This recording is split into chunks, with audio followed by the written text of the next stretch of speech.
And with that, I'd like to welcome everyone. I'm Mark Pinto, Phoenixville Public Library's Adult Services Director, and it's great to see so many of you on our Zoom program tonight about electric cars. And we're pleased to welcome Phoenixville's own Lee Berger, who is a retired reading specialist and who's been driving an electric car for the last 9 years and who freely admits to having no mechanical ability whatsoever. We're happy to have Lee with us tonight to share his experience with electric cars with all of you and to answer any questions that you might have. But please hold all of your questions until the very end of Lee's presentation, at which time you'll be able to unmute yourself or type a question into the chat. So without further ado, Lee, welcome. Thanks so much for offering to do the presentation tonight.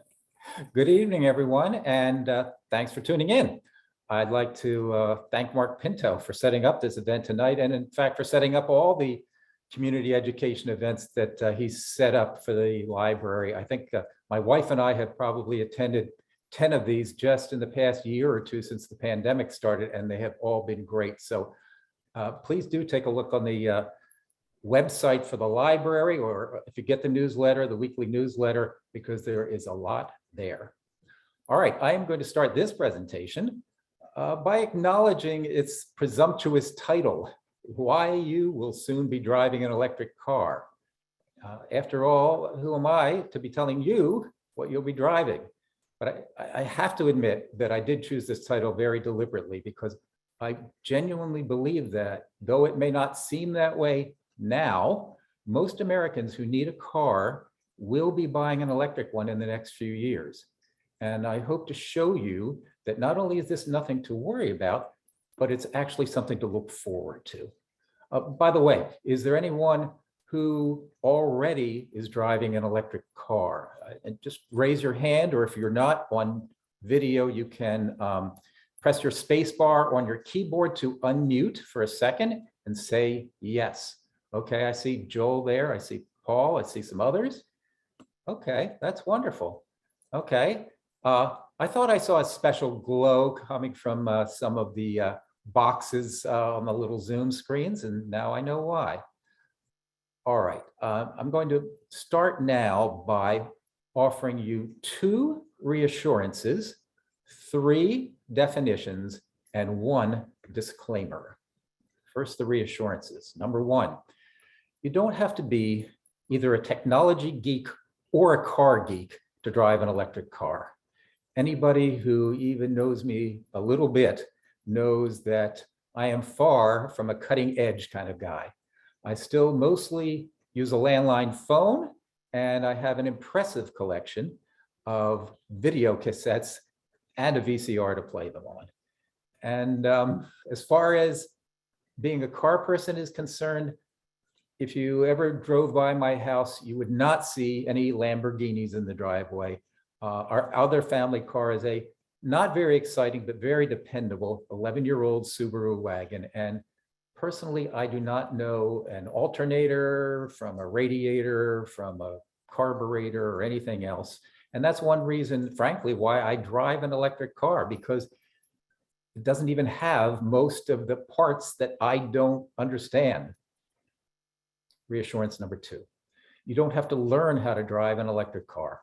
Electric cars drive just like regular cars, and you charge them just like you do anything else. You plug them in, and when they're charged, you unplug them. There's no way you can overcharge them or otherwise mess them up. All right, so now for the 3 definitions. There are 3 basic kinds of electric cars: hybrids, plug-in hybrids, and 100% electrics. Hybrids have a small electric battery that trades off with the gasoline engine to give you better mileage. Toyota Prius was the first of those, and there are many more. Plug-in hybrids have a larger electric battery that can power your car separately from the gas engine. The Prius Prime is a plug-in hybrid, for example, and it can go about 25 miles without using any gas at all.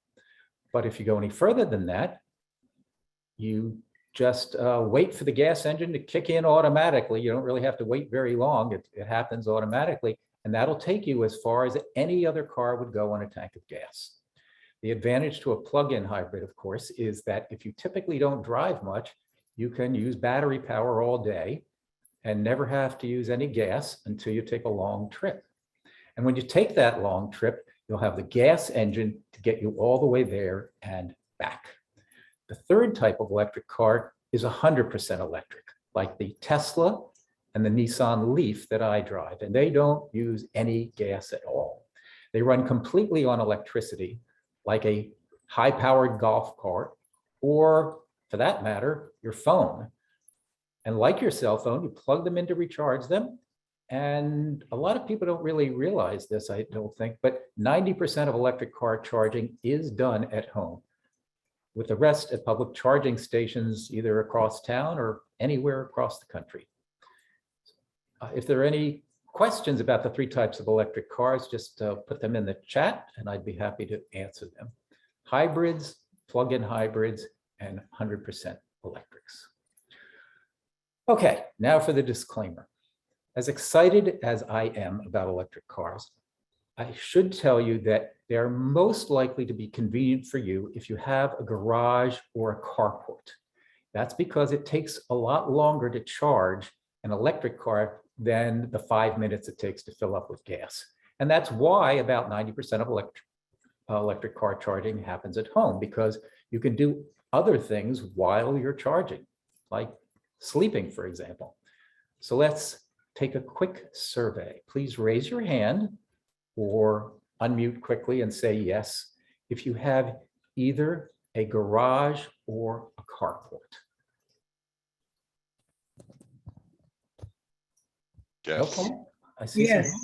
Yes. Yes. Yes, and I hear some yeses. Okay, so that's what I was thinking, that many, if not most of you have a garage or carport.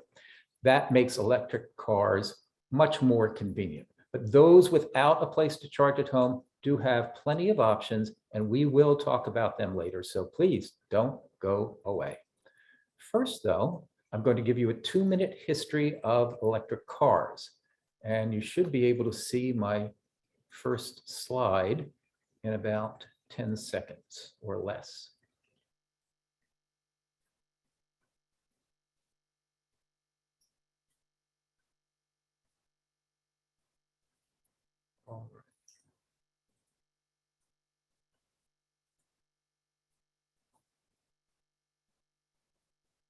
All right, can you see it? Yes. Yep. Yay, okay. When I was prepping this talk, I was surprised to learn that electric cars had been around since the 1880s. In fact, by 1900, about a third of all cars sold in the United States were electric. So here, if I can find my little arrow, is an ad from 1910. There it is, the aristocrats of motordom. Well, I don't know about that, but I can imagine why a lot of people would find this appealing, and not just, as you can see, the society woman here, because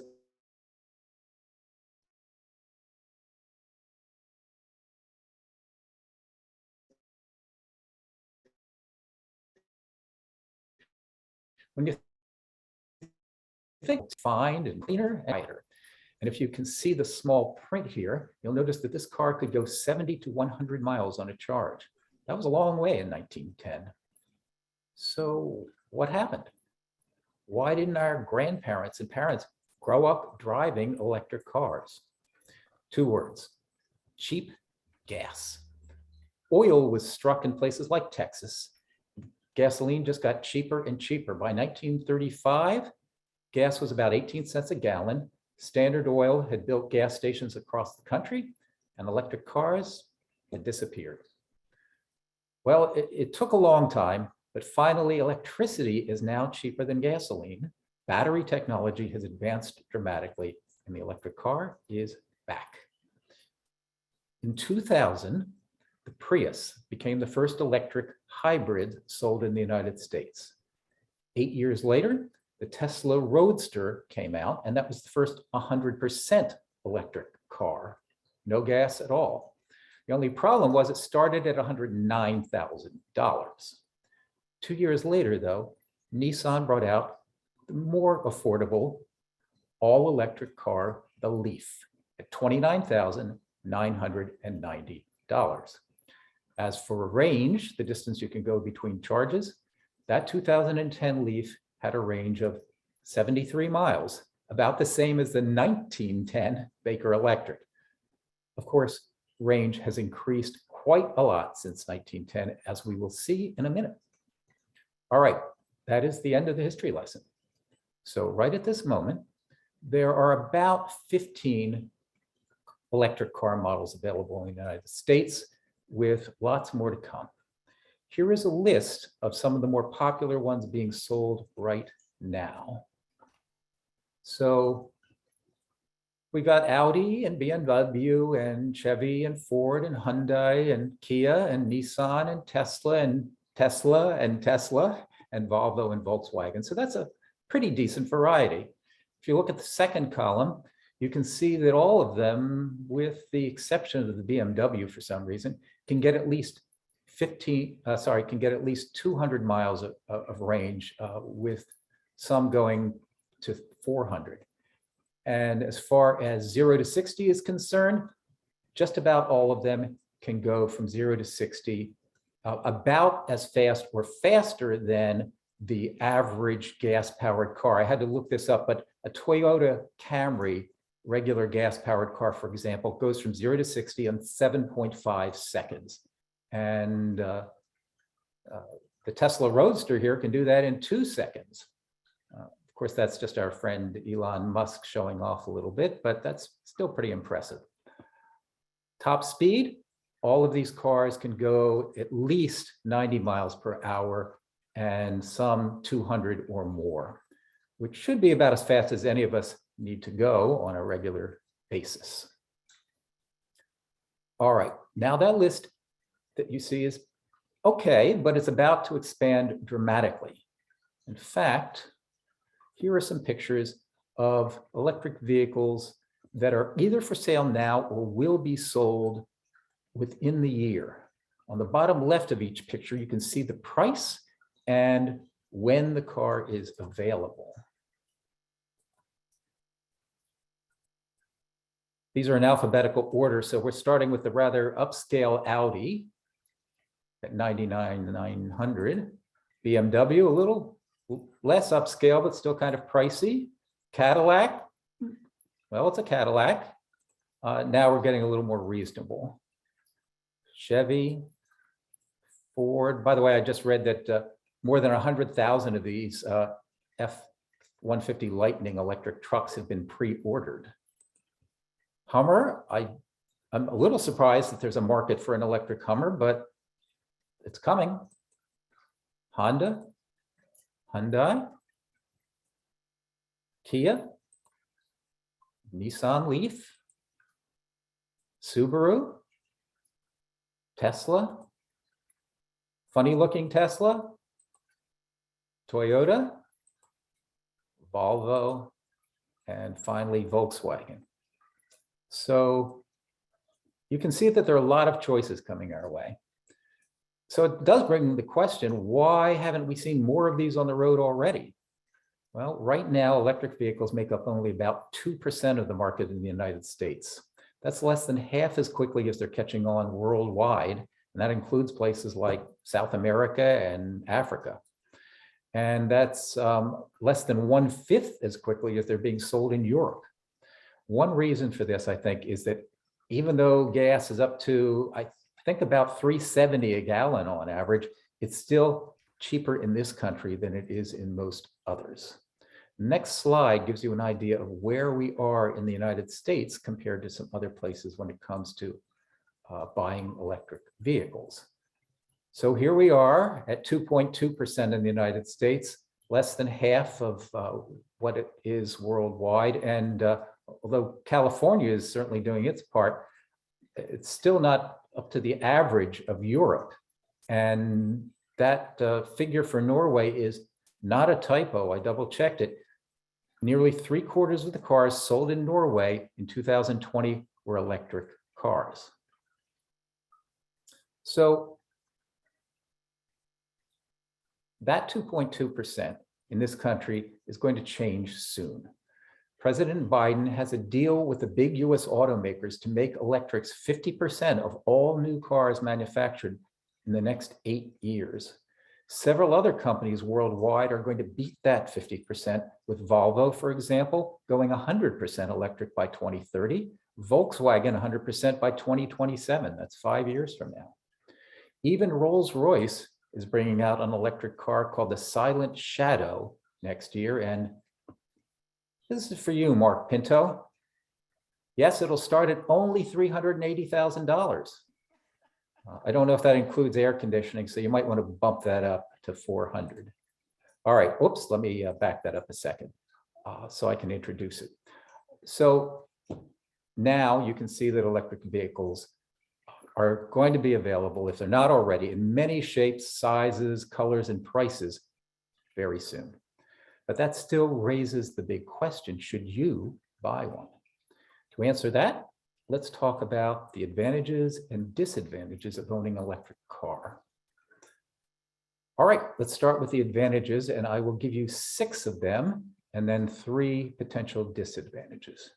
Number 1, electric cars are better for the environment. You probably know this already, so I'll just spend a minute on specifics. 29% of US greenhouse gas emissions come from transportation, making that the largest source of climate change pollution in this country.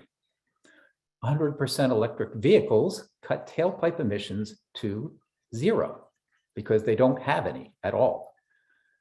Now, some of you may be thinking, okay, that's good, but what about the energy it takes to charge the car? I'm glad you asked.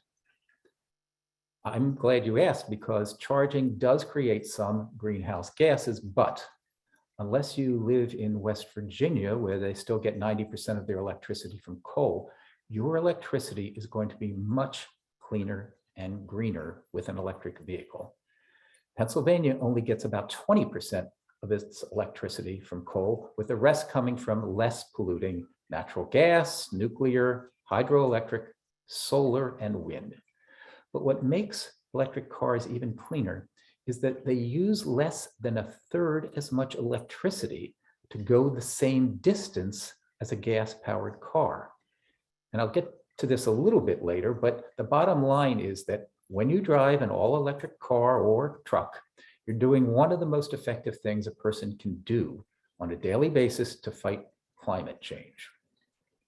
Advantage number 2, electric vehicles now cost about the same to buy as a gas-powered car, and they're likely to get cheaper.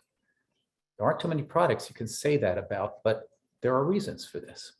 When I bought my first Nissan Leaf back in 2013, it cost $29,990. Now, 9 years later, the sticker price on a 22 Leaf is a little over $28,000, just about $2,000 less. That's because lithium-ion batteries have gotten cheaper and cheaper as they've become mass-produced over the years.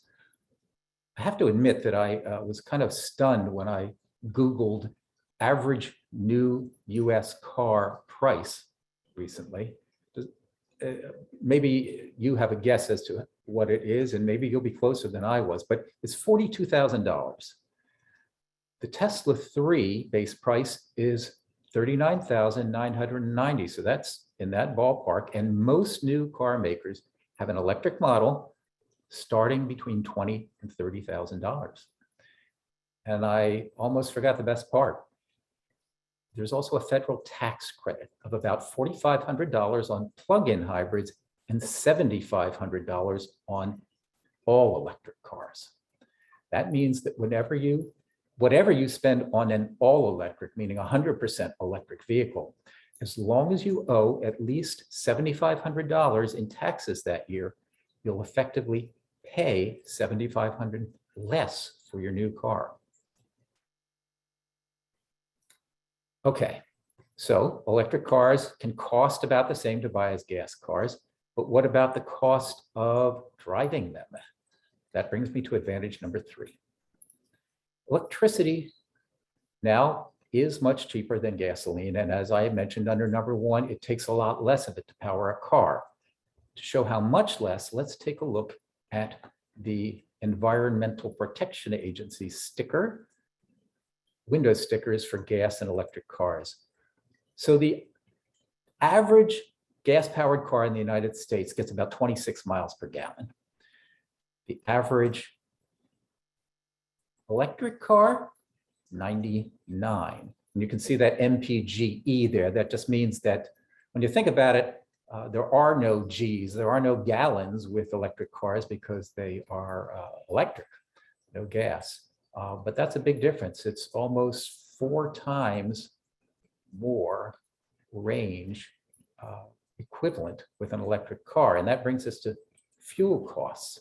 So you can see here the annual cost of fuel for a gas-powered car, $21.50. For an electric car, $600. Now there is some small print here. In fact, there's some literal small print. Maybe you can see it, but the important part is that these numbers are based on a person who drives 15,000 miles a year. So when you think about it, the more you drive a gas-powered car, the more money you'll save by not driving a gas-powered car and driving an electric one instead. Now, to be accurate, the average Pennsylvania driver drives about 11,000 miles a year, and that's pre-pandemic, by the way. So what takes the national average up to 15? Places like Wyoming and Texas and Alaska, where you just have to drive farther to get anywhere useful. So let's be conservative and cut that $21.50 a year by 25% to about $1,600.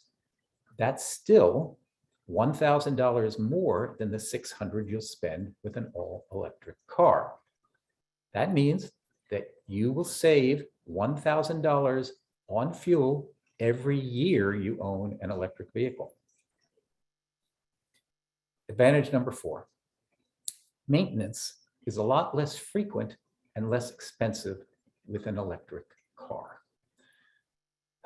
As an unmechanical person, one of the happiest discoveries I've made over the years is that an electric car is much easier to maintain than a gas car. There are just so many fewer moving parts to an electric motor than an internal combustion engine. Rarely, if ever, does anything go wrong with an electric motor or the batteries. In nearly 9 years, I've never needed anything repaired that was either motor or battery related. Of course, I still had to replace the tires and the brakes every once in a while, but thanks to something called regenerative braking, an electric car has less brake wear. So the brakes on electric cars only have to be replaced about half as often as those on regular cars. And now we're ready for my favorite part. 100% electric vehicles never need an oil change or filter because they don't take any oil. They never need engine antifreeze because they don't have an engine. There's no fuel filter to replace because there's no fuel, unless you count electrons, I guess. No spark plugs or wires to replace, no muffler, no tailpipe, no catalytic converter that sometimes can cost $1,500, $2,000 when it rusts out. No emissions inspections because there aren't any emissions. No alternator, no $800 fuel pump, and no $900 timing belt to change at 60,000 miles. 100% electric cars don't have any of these parts. And that is why, according to a 2020 study by Consumer Reports, the lifetime maintenance costs of a typical electric vehicle are less than half of those with a gas-powered car. And remember, that is not counting the $1,000 a year that we can save on gas. Here's a slide that sums that all up.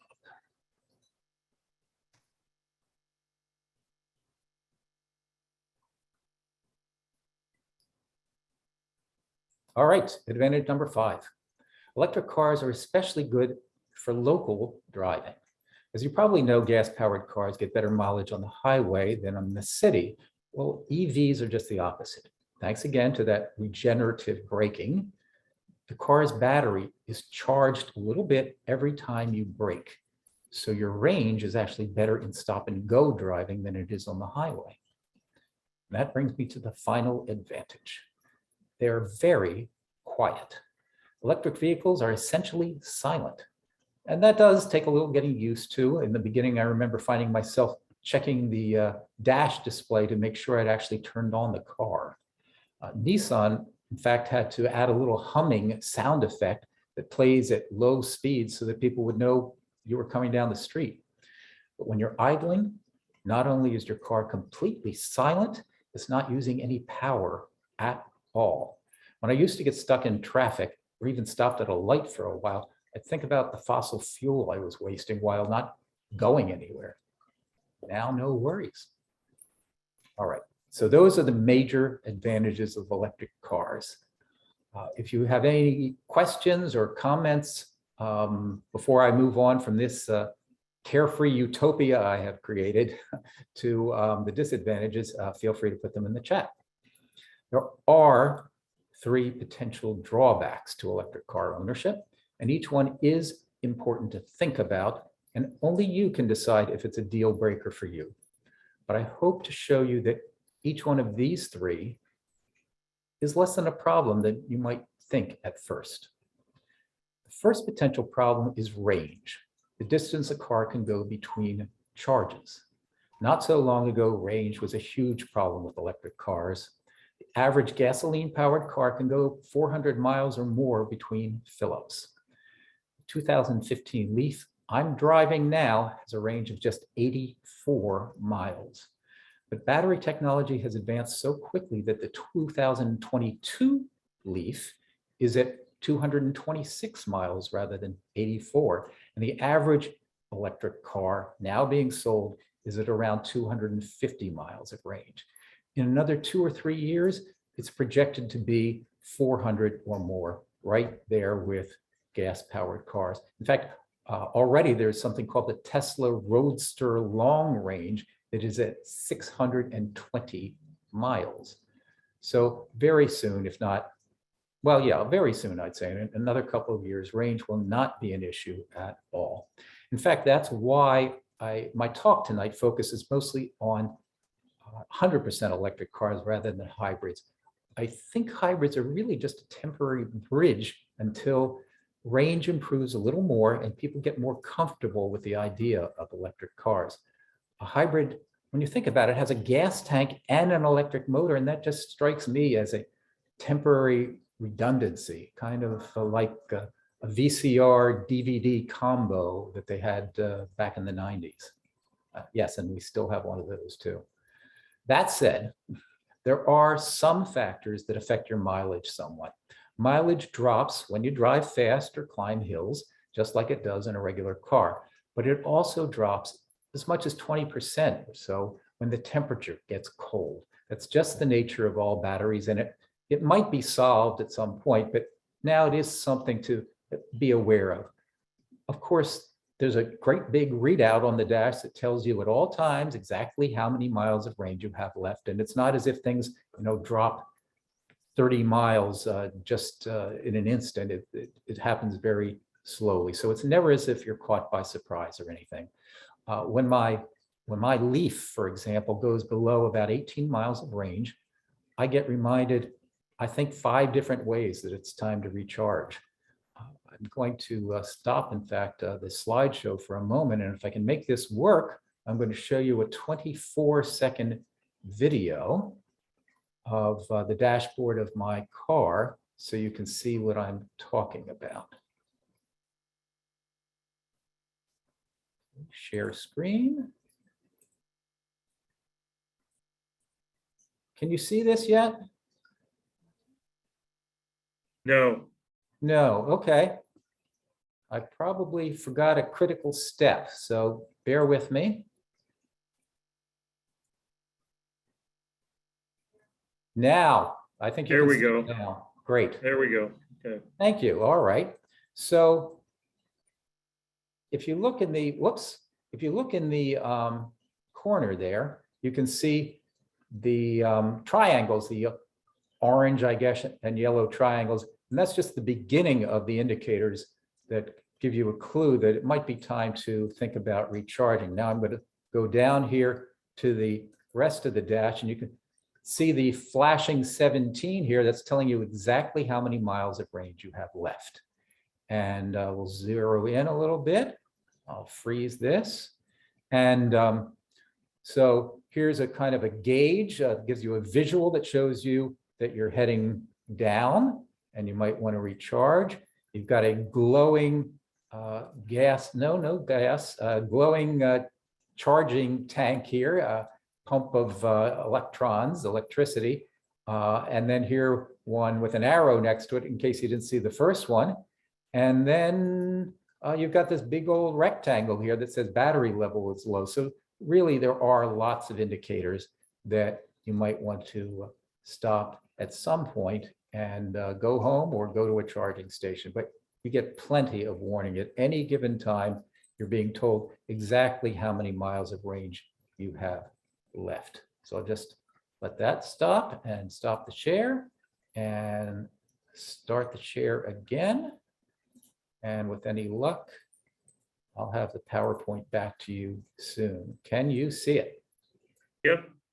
Okay, so now I just have to make sure I can see it. All right. There we go. So the second potential, oh, no, one other thing I wanted to mention is that that is something that did worry me at first, that you'd want to recharge your car, but you weren't sure whether you were going to run out of gas. But after 9 years, it's never been a problem, and I really don't think it will be for you too. And let's just, while I'm thinking of it, take a quick survey. Raise your hand or unmute and say yes if you have completely run out of gas anytime in, say, the last 10 years. No. No. Okay, well, that's encouraging. Wasn't hearing anything, and I'm hoping that's because not too many people have run out of gas. And even if you have run out of gas, you've probably learned your lesson by now. And so I hope what you're going to feel is that if it hasn't happened to you with your gas-powered car, there really isn't any reason for it to happen with an electric car either. You're getting plenty of notification that not only, I won't even say that there's an E or anything when it's empty, you're getting a readout at any given moment, how many miles you have left. And then when you get down to, as I said, about 18 or so, in case you hadn't noticed, there are all these bells and whistles letting you know that it might be a good time to recharge. All right, so the second potential drawback of electric vehicles is charging time. And that's of course, the amount of time it takes to charge your car as opposed to fill up your tank with gas. And there is no getting around the fact that charging an electric car takes a lot longer than getting gas. There are 3 levels of chargers out there, and even the fastest takes a half an hour or so. But I hope to show you that this is not the problem it appears to be. First, there are some specifics. Level 1 charging uses uses a regular 120 volt electrical outlet like the ones we have dozens of in our own house.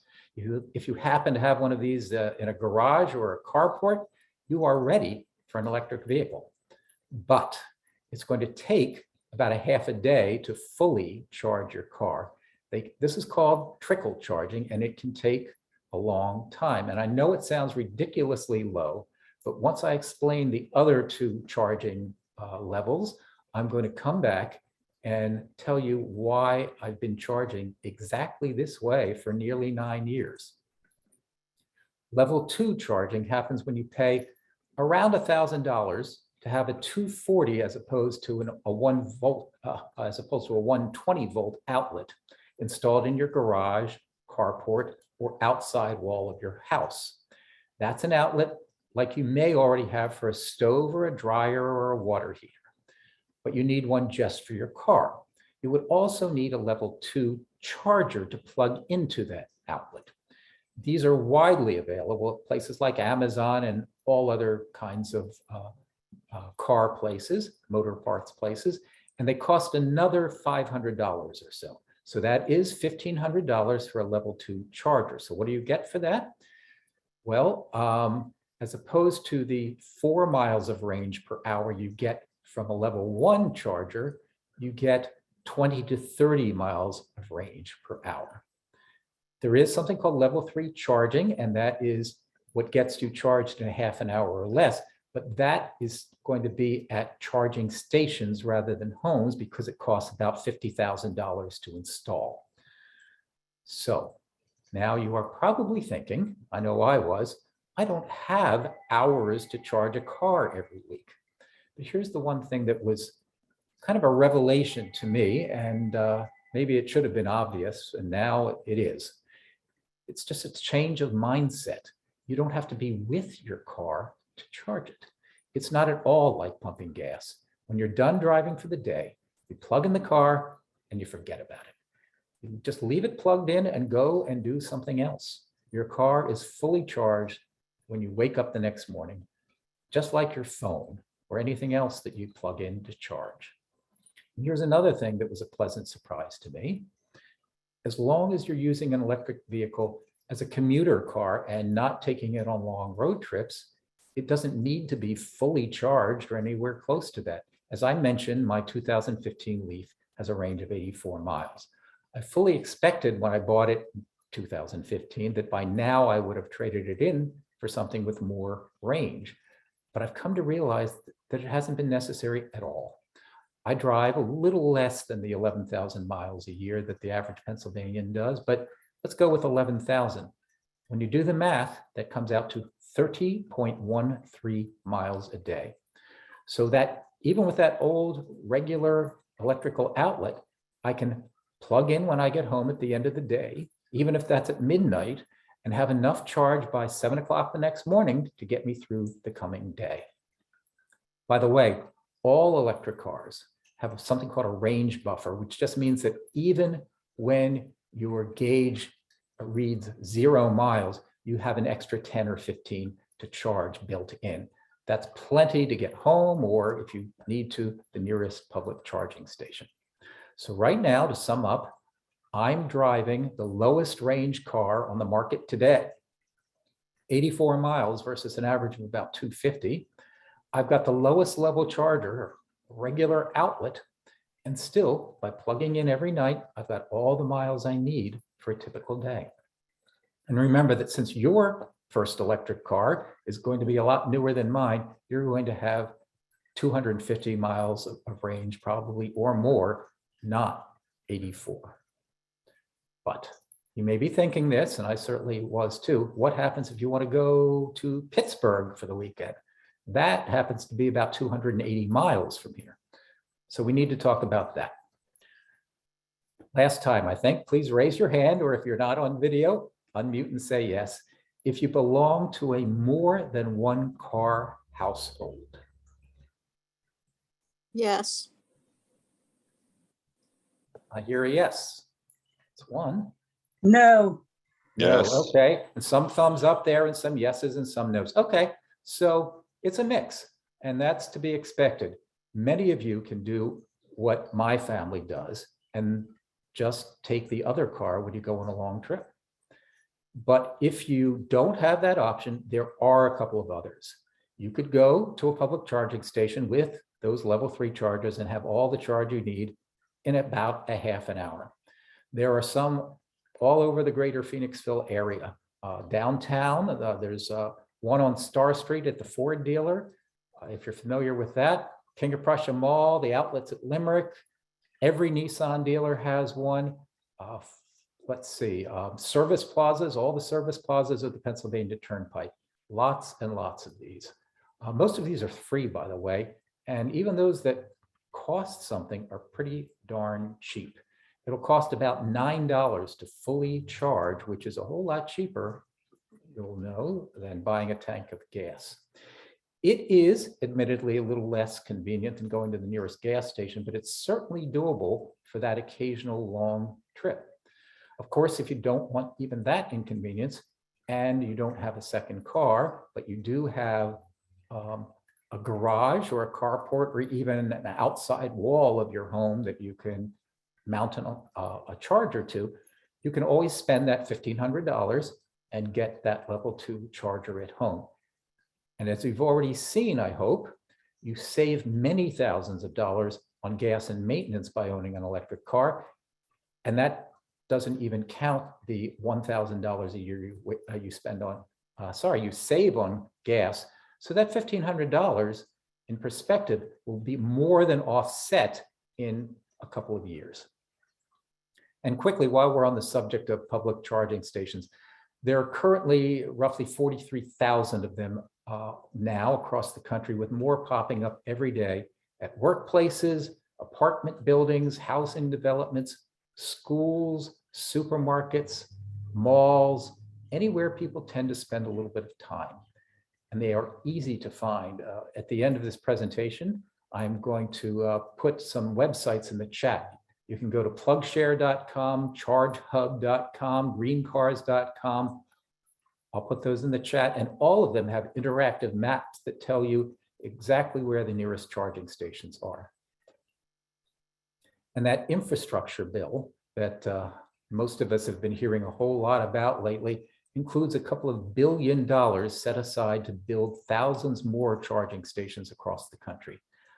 You may remember that I mentioned that US automakers promised to make 50% of all new cars electric by 2030. Well, they wanted to get something in return, and President Biden promised generous federal subsidies to build those charging stations. So they are going to happen. That was the bill that was passed. All right, so we're coming down the home stretch here. I realize I have been talking a lot, and I appreciate your patience. Third potential and last potential drawback is battery life. Like all lithium-ion batteries, the ones in an electric car last a very long time, but not forever. And replacing an electric car battery pack, it's a combination of several batteries actually, is expensive. Nissan, for example, charges $5,499 to replace the battery pack in a Leaf if it's out of warranty.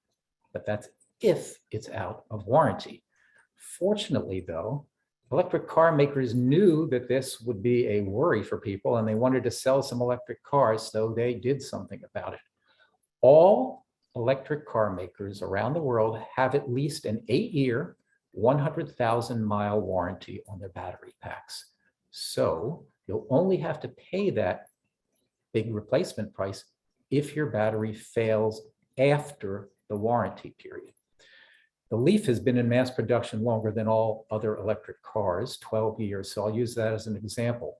The overwhelming majority of even those 2010 Leafs are going strong with their original batteries. Lots and lots of owners have posted online that they've driven more than 150,000 miles with their original batteries. So we now know that those batteries will last at least as long as the rest of the car.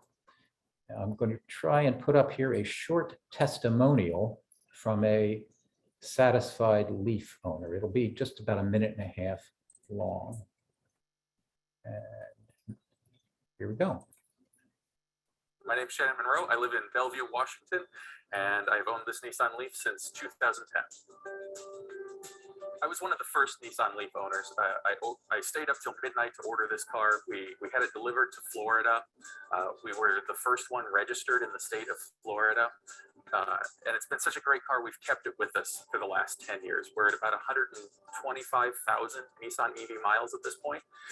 We've taken it from Florida to California and now up here to Washington.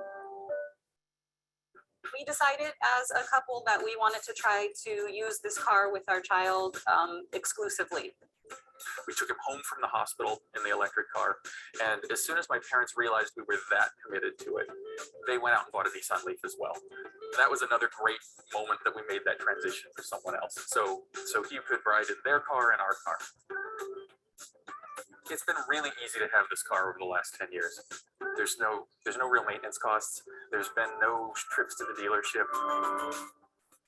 It's a great feeling to know that for 10 years, I haven't had to purchase gasoline. I haven't contributed to those emissions. And we drive this thing every single day. My wife drives it to work. We drive it, the kids to school in it. We take the kids to Taekwondo practice in it. It's our daily car. We're excited to see what Nissan's coming up with next, because once you've had a Nissan electric car, you're really not going to look at anything else. There's no going back once you've had a Nissan EV.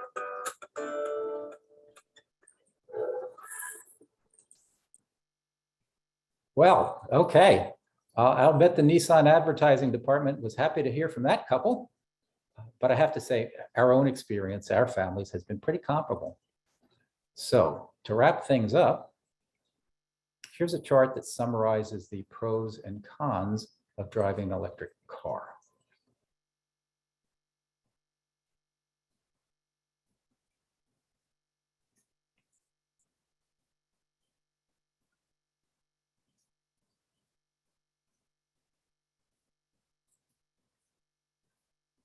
Okay, that is my presentation.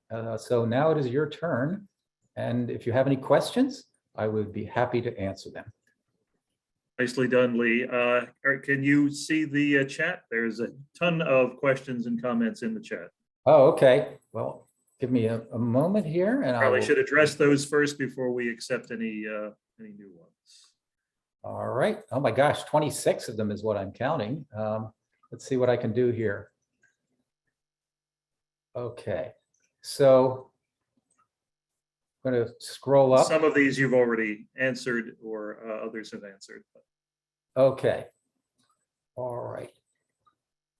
So, okay, so how far can you drive before charging? Again, it depends. The average electric sold today, it gets about 250 miles, but there's one that goes 600 and what was it, 620? And it depends on the car, but they are getting more and more range.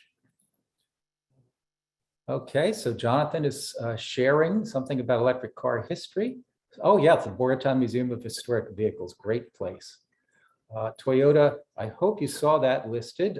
It was maybe not on the first slide, but on a subsequent one where I was showing you examples of ones that are coming out. But I did just read an article saying that Toyota, considering that they pioneered hybrids, it was surprising that they had kind of lagged. They were waiting to see whether there was a market for fully electric cars, and now they're coming out with one.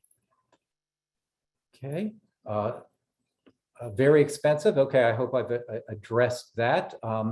And you can see, I think that they're going to be comparable at the very least, especially with that tax credit. An external audible alarm when the car is moving in reverse. Yes, there's a little ding, ding, ding, just like you might hear when a bus, for example, is backing up. Percentage use of electric cars in China and Japan.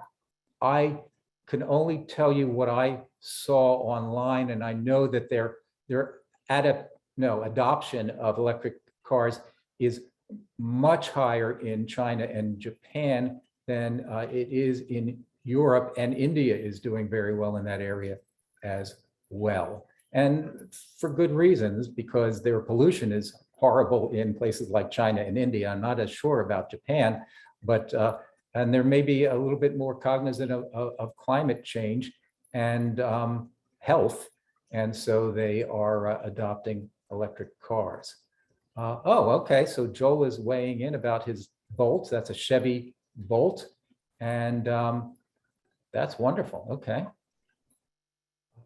Okay, total cost of ownership. Yes, the total cost of ownership is a good way of looking at it. And that's something that if you Google that, you will find that it is dramatically lower. And that's something that I alluded to when I was saying that Consumer Reports said that the maintenance costs are less than half, but that's only part of the picture, as I think that Jonathan is implying there. But there are, when you put in the gas reduction or the cost of fueling the car, charging rather than gasoline, and the maintenance and buying it, it all is much lower with electric cars. And this has, you'll find this if you look online. I mentioned how expensive the batteries are. It was, I think, about $5,500 for a Nissan Leaf, and you can look online, and it varies from car to car.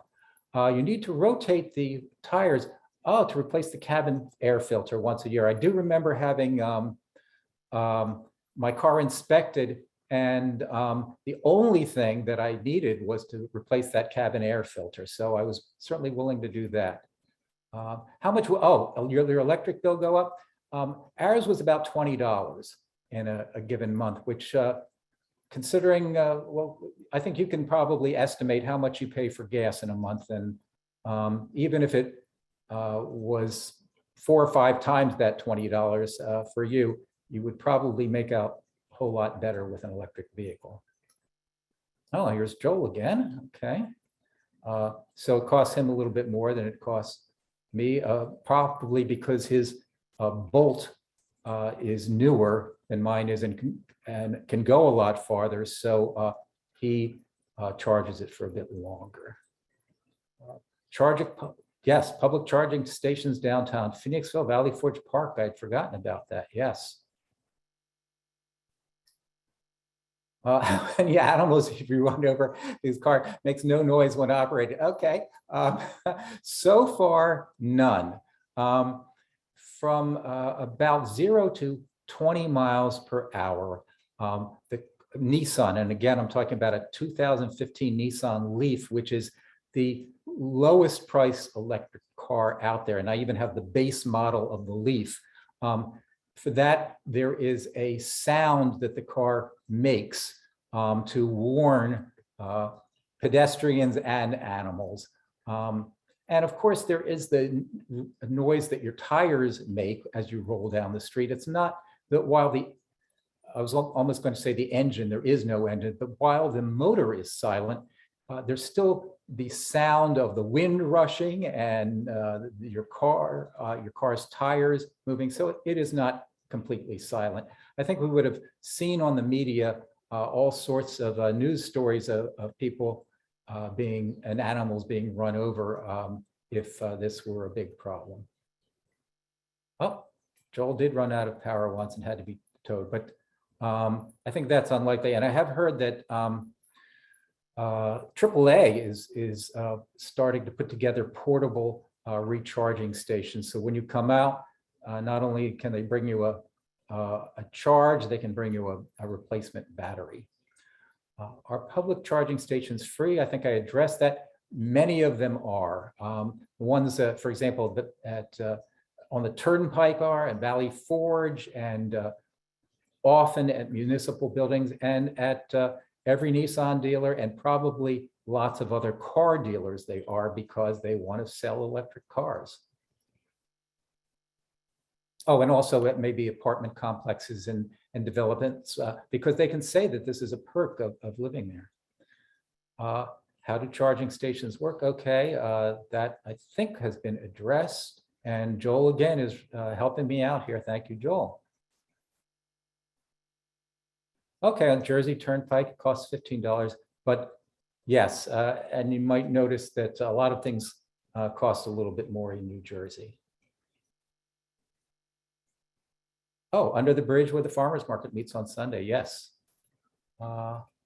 Okay, they do fill up, but that's probably more likely to happen on Sunday when the farmers market is open. On Saturday, but there's still 6 other days of the week when you can charge there. Okay. All right. Can you replace an electric battery with a longer range battery? Yes, I'm sure that Nissan is not replacing my 2000 Leaf battery, if that should ever be necessary, with an old one, especially because the Leaf is pretty, this chassis is pretty standard, although they look a little different because they've jazzed up the outer shape. The basic design is still going to be the same. And so, yes, they are going to use the most current battery. Okay, thank you for that. Can we hear from the other participants about their experiences with electric cars? Well, that's up to Mark, I guess, and of course the other attendees here because we're coming up on an hour. Insurance costs, comparable.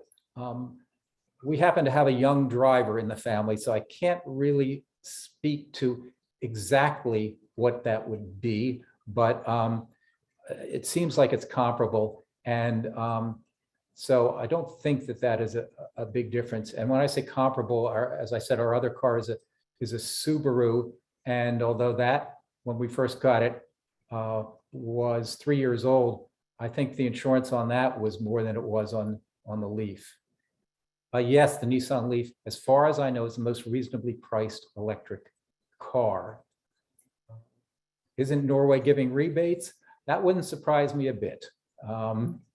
And so that it is always our option to go to Norway, but let's hope that we are getting a little more enlightened here. And I know that we're trying, that the president and some people in Congress are trying to have some incentives for this because it's important for the country. How soon before there would be a way for people who live in condos, apartments, and row homes with no garages to be able to charge at home? I don't know how soon that will happen. I know that there are lots and lots of people working on this because it's in the car maker's best interest. It's in the world's best interest. It wouldn't be surprised a bit if this has been solved in places like Norway and Germany and others where they have been adopting electric cars for much longer and to a much greater extent than we have. The technology is advancing very, very dramatically. I know, for example, that there are some cities that are going to be introducing just flat pads where somehow they use magnetism to allow you to, a bus that's on maybe a 20-mile circuit around a city, to when it's stopped at a light, to charge just by hovering on that pad while it's stopped, and as it goes from place to place, it's charging, and it never has to charge at a charging station. I know that that's not exactly what you're asking here, but many companies and even governments are working on ways to make charging very, very portable. And as I said, it's still possible to do with regular outlets. So I've been known when I was at work to just run an extension cord out my office window to charge. Does your battery wear out faster the more often you charge it? No. I've heard varying views on this. I can only say that I have to charge more often than most people for reasons I've explained. And there's a gauge on there's sort of a readout on your dash that tells you how many bars, just kind of like on your cell phone, how much your battery, of your total battery life you have for this car. And my car, in nearly 9 years, I got it in April of 2015. Well, no, 2015, I got this one, but I've been driving, I had a previous Leaf. But in all the years that I have been driving, so nearly 7 for this particular Leaf, my battery has not degraded at all. They do so minimally, but certainly it has not happened to me. And I charge sometimes when I get down to half, and sometimes when I just want to make sure I'm topped up, and sometimes when I'm down to 16 miles. So, okay, I think we're coming down the home stretch here. Okay, Joel has answered another question. And is that law called Right to Charge EV applied to Pennsylvania? I don't think so. As far as fighting with community management, I did once talk to our borough manager, Gene Crack, in Phoenixville, and he's from California. He was very pleased at the possibility of installing charging stations, and he's advocated for this and done it in the borough. And I'm thinking that even if you don't happen to be in the Phoenixville community, you could give him a call and say, how did you advocate for this? And can we do that in our town? So I think I've reached the end here, which is a good thing because it's 8:02. And hello, Jonathan, did you have something you wanted to say? Oh, well, I wanted to thank you for the presentation. I mean, really clear, concise, well organized, and definitely, hopefully there's a lot of sort of EV curious people on the call that feel like reassured and better familiar with that these are becoming prominent. And I'm not, some of the models you covered were some of the higher ends, but I think just about every major manufacturer is coming out with EVs, and some of them will be SUVs or higher end, but almost any major manufacturer you can name is going to have the EVs on the market in the next year or two. So it's really going to be something ubiquitous. Just wanted to comment on that last part about fighting with the community. There are some grants available for townships to put in chargers. I'm in Schuylkill Township, so just, outside of Phoenixville borough. We looked at a few. There are some consultants that can help you get them. I think like last year, it was a pretty significant amount of reimbursed, like 90% of the installation cost. So I don't know, I don't remember where they work or how they come from, but there are some grants available to do that if someone really wants to pursue it with their township. Well, that's good information. Thanks. Anyone with any questions for Lee, feel free to unmute yourself. If you'd like to briefly share your experience with an electric vehicle, please do so as well. I can say I have a Prius V, a Toyota Prius V from 2014. I'm thrilled with it. I do see it as a transitional vehicle on the way to a fully electric one. I'm waiting for the range to improve to comparable to a gas-powered car, and charging to be a little easier. But eventually, yeah, I'm gonna go 100%. Oh, that's great to hear. Bill Dunn, go ahead. Yes, hi. Thank you for a great presentation. I was wondering your opinion as more and more EVs are on the road.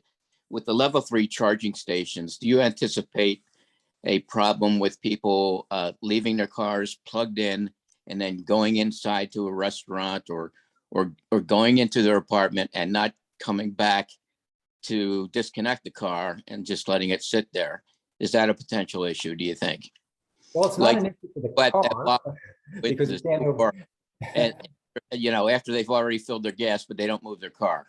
Oh, okay. I see what you're saying. Yes, and I think that has happened. In fact, I know that there have sometimes been complaints of people doing that. And I guess it's just like anything else. There are going to be a few situations where people aren't as courteous as they could be, or they just forget. I think that problem is going to get smaller and smaller as more and more charging stations are built, and that is definitely going to happen.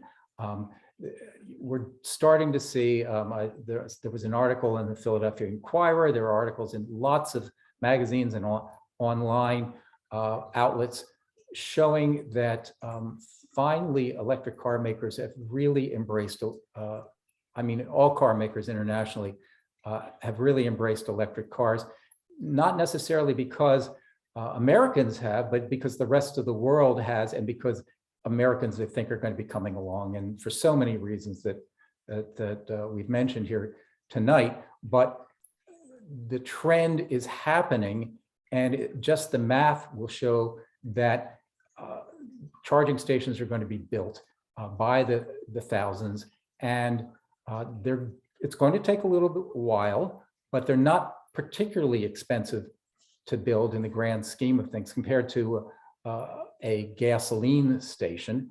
And as that happens, this problem of people leaving their cars there, it's going to be a habit that has to be established, but it's going to happen. It's going to be a gradual process, but it's going to happen that people get used to the whole situation, and it'll be a social situation that works itself out.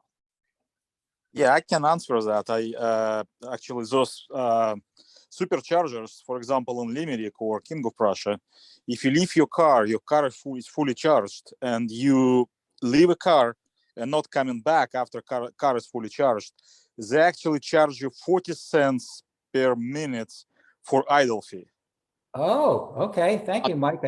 I have been lucky enough to be able to charge pretty much for free. In fact, I think once I paid for charging. So I'm not aware of that, but yes, if you're at a place where you have to pay to charge, you're going to pay a price. And maybe even these free charging stations, now that I think about it, even if it's free, there might be an alarm that goes off, or there might be a message sent to your cell phone. Technologically, this is something that can be solved pretty easily. Yeah, that's we got two electrical vehicles, and with those electrical vehicles, one is Volkswagen and one is Hyundai. They give us like 3 years free charge on superchargers. So manufacturers gives you 3 years of free charge on an Electrify America superchargers.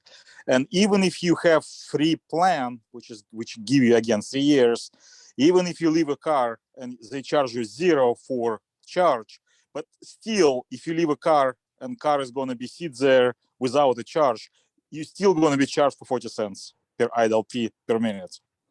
I see. That's Okay. great. All All right. right. Thank you. And I forgot to do this earlier, but I'm going to put my contact information in the chat. And I realize that many people have left here, but for those who are still around, I'm going to put my contact information in, because if anybody has any questions as they think about this, even if it's a couple of years from now, go ahead and contact me. I've also added some websites for those interactive maps that show you where the charging stations are. But I would go as far as to say, and I'm pretty enthusiastic, if you haven't noticed, about electric cars, that I live right in the Phoenixville area. And if you would love to take a drive just to see how an electric car drives, I would be happy to accommodate you, and just contact me and we'll work it out. All right. Did you put it in to the chat? I don't see it I yet. did. I see it. Let's see. Did I forget to press enter? Maybe, I don't know. Can you see it there in the chat? I do not. Huh. Okay. It might have not gone to everyone. Did you send it to everyone? Yeah. It says to everyone here, and I'm not sure why. And so nobody's seeing that. Give me a moment here, and I'll see if I can make something work. It may be. You know what might be better, Lee, if you can just email me the links and everything, and I will email all of the participants, even the ones that are not on. Okay, that's what I'll do. Great. Yeah. Thank you, Mark. Sure. That's a big help. Okay. All right. Any final questions, thoughts? There will be electric cars at the West Vincent Sustainability Fair. Oh, nice. Okay. Thank you, Joel. All right, Lee, great stuff. Thanks so much. Well, thank you. Okay, Mark. thank you. Thank you very much. Thank you. Oh, Thank you are you. very welcome. And thanks for Thank you. Thank You're you, welcome. everyone, for tuning in tonight. I hope it was helpful. Excellent, Lee. You are quite welcome. This was great. And I'm really glad that people had questions and that you showed up, because I wasn't sure. So it's encouraging, that's for sure. Yes, very encouraging. It's Thank you. funny, Thank you so much. You are very welcome. my cousins are doing an online EV presentation in the Catskills at this exact hour, and will send me the recording. I'll get it to you. I couldn't attend both. Terrific. Well, I'm interested in anything that gives a little bit more information, because I want to learn too. All right. All right. Thank you. All right. Thanks Okay. again for chipping Good night, in. everybody. Thanks again. All right. Thanks, Mark. Bye-bye now.